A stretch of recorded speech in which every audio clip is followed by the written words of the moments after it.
ভাইরা আমার, এই যে আমরা এখানে যারা আছি, আপনারা যারা এখানে আছেন, সবাই জেল খেটেছেন, সবাই মামলা খেয়েছেন, অনেকেই রক্ত দিয়েছেন, আমাদের অনেকেই সাজা খেটেছেন। আমাদের নেত্রী দেশনেত্রী বেগম খালেদা জিয়াকে মিথ্যা মামলায় সাজা দিয়ে বছরের পর বছর কারাগারে রাখা হয়েছে। আমাদের নেতা জনাব ভারপ্রাপ্ত চেয়ারম্যান জননেতা জনাব তারেক রহমানকে মিথ্যা মামলায় সাজা দেওয়া হয়েছে। ওনার স্ত্রী যিনি রাজনীতি করেন না, তাকে পর্যন্ত সাজা দেওয়া হয়েছে। আমরা ভাইরা আমার, আমরা রক্ত দিয়েছি, আমরা জীবন দিয়েছি, আমরা গুম হয়েছি। ভাইরা আমার, বোনেরা আমার, আমরা কেন সব করেছি? আমরা জানতাম না শেখ হাসিনা কবে পালিয়ে যাবে, তবে আমরা একটা জিনিস জানতাম, আমরা আমাদের মধ্যে একটা বিশ্বাস ছিল, অন্যায়ের বিরুদ্ধে ন্যায়ের লড়াইয়ে একদিন না একদিন ন্যায়ের বিজয় হবে। মিথ্যার বিরুদ্ধে সত্যের লড়াইয়ে একদিন না একদিন সত্যের বিজয় হবে। পৃথিবীর বুকে কোন স্বৈরাচার কোন দিন দীর্ঘ সময় টিকে থাকতে পারে নাই। একদিন না একদিন শেখ হাসিনাকে বিদায় নিতেই হবে, এই বিশ্বাস আমাদের মধ্যে ছিল। সেই বিশ্বাসের জয় হয়েছে, হাসিনা পালিয়ে গেছেন।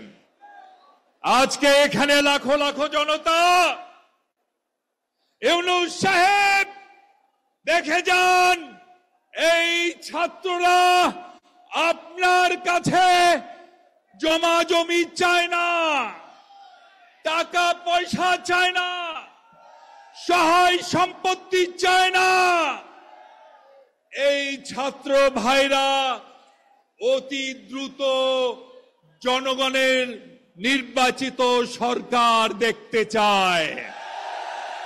এই ছাত্র ছাত্রী ভাই এবং বোনেরা চায় যে শহীদ পরিবারগুলো রয়েছে তাদেরকে মূল্যায়ন ঠিক করা হচ্ছে না, রাষ্ট্র তাদের দায়িত্ব গ্রহণ করুক।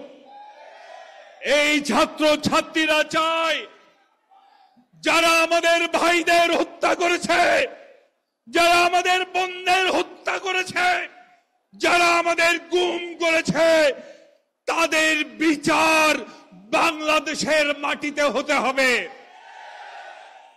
শেখ হাসিনা বহু মানুষকে হত্যা করেছেন 16-17 বছরে। শেষ 15 দিনে 1,500 ছাত্র ছাত্রীকে হত্যা করেছেন, রাইফেলের গুলি দিয়ে হত্যা করেছেন, হেলিকপ্টার দিয়ে গুলি করে ছোট ছোট বাচ্চাদের হত্যা করেছেন।